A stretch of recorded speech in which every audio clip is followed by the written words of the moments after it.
This is the Body Fuel Performance and Lifestyle Nutrition Podcast. We're here to help you navigate all things nutrition, especially for sports performance, weight loss, and healthy eating. I'm your host, Andrew Dole, registered dietitian, certified executive chef, and USA triathlon coach. Here we go.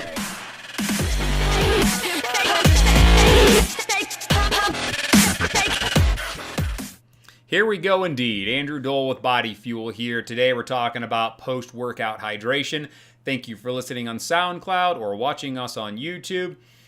Sweat tests. That's where you get started. You need to know how much you lose so you know what you can replace. There are two types of sweat tests. The easiest and most inexpensive one is a simple water or fluid test. You wake up in the morning, you strip yourself down, you weigh yourself, you write it down. You go out and do an activity. Let's say you run or bike for an hour. You come back inside. Hopefully you got dressed before you left. You strip back down, you weigh yourself, you write it down, and you subtract the difference. That should show you how much fluid you lost in that duration.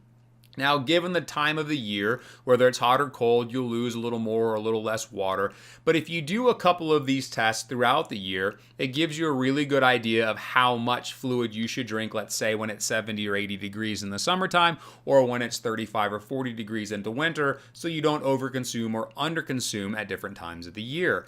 That's cheap, that's inexpensive. You can find sweat test charts all over the internet, and I have them and I can provide them to you on the website. You should join us at Facebook, Body Fuel Multisport, or Body Fuel Performance and Lifestyle Nutrition. You can get connected with us there. The other type of test is an electrolyte test where they take the sweat from you via a patch, and then they analyze the salt that's been lost and the other electrolytes that are there, and they can tell you how many grams of sodium you should intake per hour based on what you lose. There are some generalizations about how much salt an individual loses. However, the spectrum is amazing. It can be like 200 milligrams to 1,200 milligrams per hour, which is considerable. The problem with the salt tests is they're relatively expensive, around $100 to $200. And they change depending on if you lose weight, what your salt intake is. So I think the easiest way to get started is really just do one of the fluid hydration loss tests. Go out and run for an hour, weigh yourself before and after, and start there. All right, so now that we know we need to take a sweat test to make sure we have a general idea of how much fluid we're losing, we could be a light sweater or a heavy sweater. And again, just like sodium concentrations in the sweat, how much you sweat really just depends on you. Men and or women, heavy or light, we all sweat at our own predisposition, so it's best just to go do it on your own and not use a generalization from there. Now, replacing fluid, you're looking at 1.5 times what you've lost in about 4 to 6 hour period, depending on how long you were out training and how much fluid it is that you really did lose. You don't want to go and start drinking gallons of water and overwhelm the system. That would be bad. So you want to take it nice and slow. Drink about a liter, 32 ounces to 24 ounces per hour, and slowly get that in. Now, why 1.5 ounce or times what you lost is making up for having to pee. Those obligatory urinary water losses are going to happen. So in order to make sure we maintain hydration, we want to get in a little bit more so we can overcome that. If you're going to use water to hydrate yourself post-exercise, I do recommend eating some salty foods, some pretzels, lightly salted foods that you're eating already. They probably already contain some salt, have a pickle or two.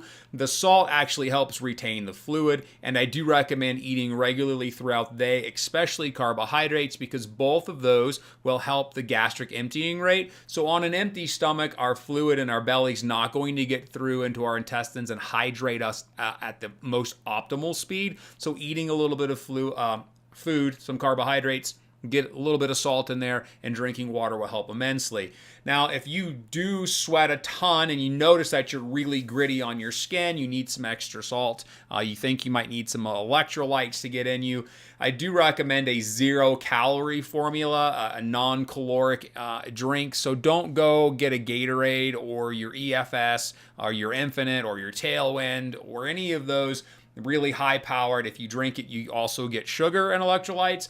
You want something that doesn't have a lot of energy in it. I'd rather you eat regular food. And in that case, use a product like Noon. And they don't send me any free product. I wish they did. They used to in the past, but they haven't in a while. But Noon is an amazing product because it contains enough sodium and enough of the other electrolytes without any of the calorie load.